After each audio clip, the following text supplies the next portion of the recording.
என் உண்மை யாருக்கு எதுக்கு பத்தாது? அவர் நன்மைக்கு பத்தாது. அவர் செய்கிற நன்மைக்கு என் உண்மையெல்லாம் என்ன இல்லை, போதுமானது இல்லை. அவர் சொல்றார், என் உண்மையும் என் கிருபையும் உன் கூட இருக்கும். அதனால உன் கொம்பு என் நாமத்தினாலே உயரும்.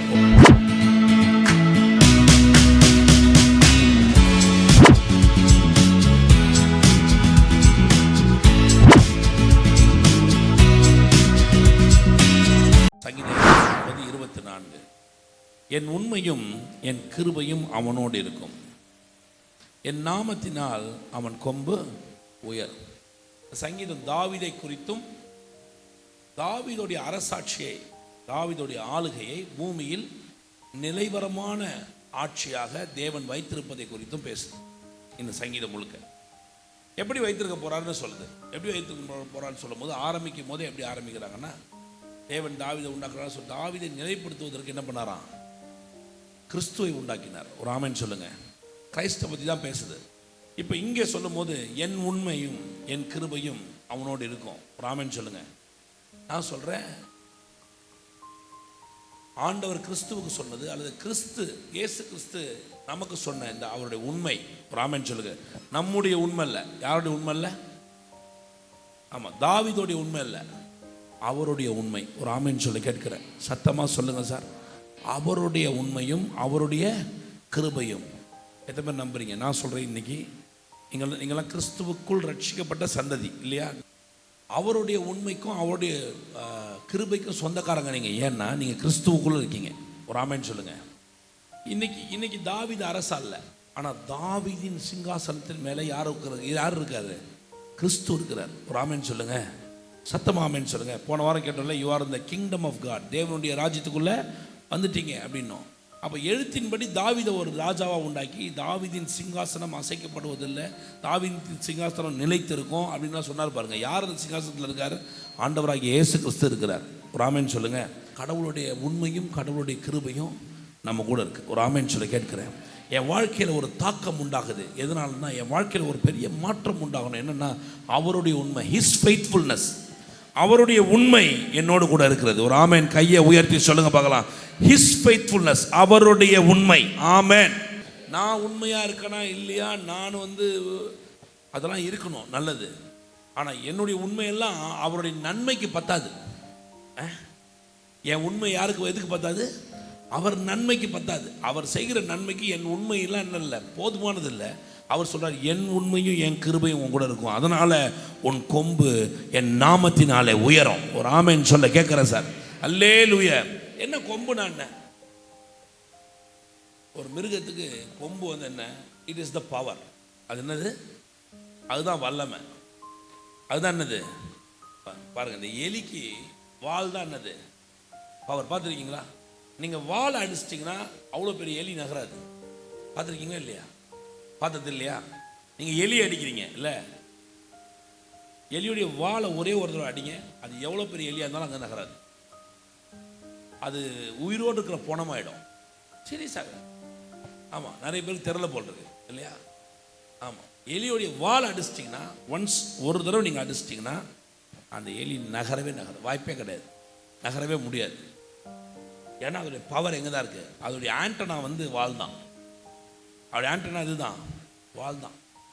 அந்த மாதிரி பெரிய மிருகங்கள் எடுத்தீங்கன்னா, இந்த அதெல்லாம் சொல்கிறது, இந்த காட்டு எருமை, பைசன் எல்லாம் எடுத்தீங்கன்னா அவருடைய பவர் எங்கே தான் இருக்குது?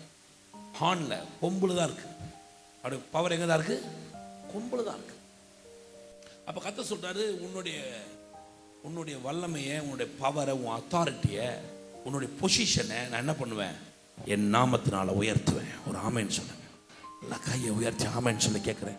என் நாமத்தினால் அவன் கொம்பு உயரும். ஒரு ஆமென் சொல்லுங்க. அப்போ அது மகிமையை பற்றி பேசுது. எதை பற்றி பேசுது? It is speaking about the glory. கடவுளுடைய மகிமை இல்லை, என்னுடைய மனிதனுடைய மகிமையை.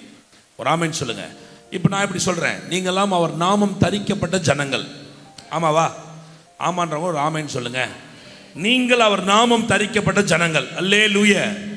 இப்போ அவர் நாமம் என் மேல இருக்கிறதுனால என் வாழ்க்கையில் எது பெருசாக இருக்கணும்? அவருடைய மகிமை தெரியணும், அவருடைய க்ளோரி என்ன பண்ணணும்? எப்படி சொல்கிறேன் என்ன பாருங்க.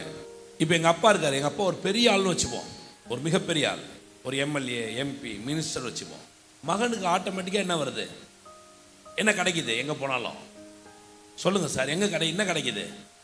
மரியாதை கிடைக்குதா? ஆமாவா இல்லையா? ஏன்? காரணம் என்ன?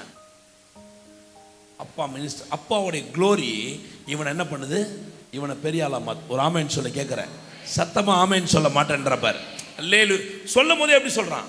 அவன் மினிஸ்டர் பையன் அப்படின்றான். சொல்லும் போதே மினிஸ்டர் பையன் அப்படின்னு.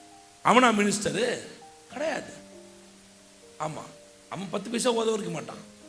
ஆமாம், ஆனால் என்ன வந்துருச்சு? ஆட்டோமேட்டிக்காக ரெஸ்பெக்ட் எங்கேருந்து வருது? மினிஸ்டர்னு ஒன்று, மினிஸ்டர் பையனுக்கு ஆட்டோமேட்டிக்காக நான் சொல்கிறேன், அவர் நாமம் என் மேல் இருக்கிறபடினால் அவர் மகிமை என் மேலே கையை தட்டி ஒரு ஆமைன்னு சொல்ல வேண்டாமா சார்? ஆமாம், இந்த மாதத்தை அது நடக்கட்டும் இயேசுவின் நாமத்தில். எங்கெல்லாம் கீழே விழுந்தோமோ, எங்கெல்லாம் ஒன்றும் இல்லாமல் இருக்கமோ, அங்கெல்லாம் கர்த்தர் தம்முடைய நாமத்தை மகிமைப்படுத்தும்படி, தம்முடைய நாமத்தை உயர்த்தும்படி அவர் மகிமையை நம் மூலமாய் வெளிப்படுத்துவாராக. அவர் வல்லமையை நம் மூலமாய் வெளிப்படுத்துவாராக. ஆமென், அல்லேலூயா. நான் எப்படி சொல்கிறேன், அதாவது அவர் நாமம் உங்கள் மேல் இருக்கிறதுனால உங்களுடைய வாழ்க்கையில், உங்களுடைய வேலையில், உங்களுடைய வியாபாரத்தில், உங்கள் குடும்பத்தில் அவர் மகிமையை விளங்க பண்ணுவார். ஆமென். என்ன அர்த்தம் தெரியுமா? முதல்ல ஹானர், என்னது? மரியாதை, ரெஸ்பெக்ட். அது மட்டும் இல்லை, ரெண்டாவது அந்த ரெஸ்பெக்டுக்கு ஏற்ற பவரை கத்த தருவாராக. ஒரு ஆமென் சொல்லுங்க. நான் இப்படி சொல்கிறேன், அவர் நாமம் உங்கள் மேல் இருக்கிறபடினால் உங்கள் வியாபாரம் சிறந்த வியாபாரமாக இருக்க கையை மேலே தட்டி ஆமென் சொல்ல வேண்டாமா? அவர் நாமம் உங்கள் மேல் இருக்கிறபடினால் நீங்கள் செய்கிற வேலையில் நீங்களே சிறந்தவர்களாக இருக்க என் கர்த்தர் இறங்குவாரா. ஆமென். விசுவாசிக்கிறவங்க நல்லா ஆமென் சொல்ல கேட்கிறேன். அவர் நாமம் உங்கள் மேல் இருக்கிறபடினால், எத்தனை பேர் விசுவாசிக்கிறீங்க? அவர் நாமம் உங்கள் மேல் இருக்கிறபடினால் உங்களை எதிர்க்கிறவரெல்லாம் ஒன்றும் இல்லாமல் போக என் தேவன் உங்கள் வல்லமையை சிறந்ததாய் மாற்றுவாராக. மேலே கையை தட்டி ஒரு 3 ஆமென் சத்தமாக சொல்லுங்க பார்க்கலாம். அல்லேலூயா, அல்லேலூயா. அவர் சொல்ல, என் உண்மை, என் கிருபை. எல்லாம் சொல்லுங்க, கர்த்தருடைய உண்மை.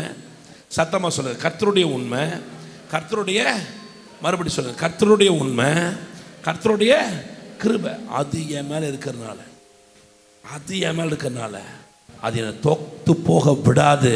தோற்று போக விடாதுன்னா நல்ல மேலே கையை உயர்த்தி, என்னை தோற்று போக விடாது, என்னை தோற்று போக விடாது, என்னை தோற்று போக விடாது. இந்த மாதத்தில் அவர் நாமம் என் மேல் இருக்கிறபடினால் என் கொம்பு உயரும், என் கொம்பு உயரும். ஆமென். விசுவாசிக்கிறீங்களா? நீங்கள்லாம் எத்தனை பேர் விசுவாசிக்கிறீங்க? இன்னைக்கு இதே மனநிலையோடு போங்க. நான் தோற்று போக மாட்டேன், கீழே விழுந்து போக மாட்டேன், அசுத்தம் என்னை தொடாது, அந்தகார வல்லமை என்னை தொடாது, ஒன்றும் என்னை தொட முடியாதபடிக்கு என் ஆண்டவர் என்னை உயர்த்துவார். அதெல்லாம் என் பக்கத்திலேயே வர முடியாதபடிக்கு என் கொம்பு உயர்ந்திருக்கும்படி, என்னுடைய வாழ்க்கை உயர்ந்திருக்கும்படி, நான் எதை செய்யறனோ அது உயர்ந்திருக்கும்படி செய்வார். பாருங்க, கொம்பை மட்டும் விலக்கி முடிக்கிறேன். நீ எதை செய்கிறியோ, நீ எது உன்னுடைய பவரோ அதான் உன் கொம்பு. நான் எப்படி சொல்கிறேன், வீட்டு பெண்கள் வீட்டில் இருக்கிறீங்க, நீங்கள் தான் வீட்டையே நிர்வாகம் பண்ணுறீங்க. உங்கள் வீட்டு நிர்வாகம் சிறந்திருக்க என் தேவன் உங்களை உயர்த்துவோம். நல்லா கையை உயர்த்தி ஆமென்னு சொல்ல மாட்டேன். அல்லேலூயா. நீ வேலைக்கு போகிற, நீ என்ன வேலை செய்றியோ அதுதான் உன் கொம்பு. நீ அதில் உயர்ந்திருக்க என் தேவன் செய்வாராக. எல்லாம் சொல்லுங்கள், கர்த்தர் உயர்த்துகிறார். சத்தமாக சொல்ல மாட்டீங்க, கர்த்தர் உயர்த்துகிறார். இந்த மாதத்திலேயே, இந்த மாதத்திலேயே, இந்த மாதத்திலேயே என் ஆண்டவர் என்னை உயர்த்துகிறபடினால், என் ஆண்டவர் என்னை உயர்த்துகிறபடினால், என் கொம்பு உயர்கிறபடினால் உமக்கு ஸ்தோத்திரம்னு சொல்றவங்களாம் நல்ல ஸ்தோத்திரம் செய்ய கேட்கிறேன்.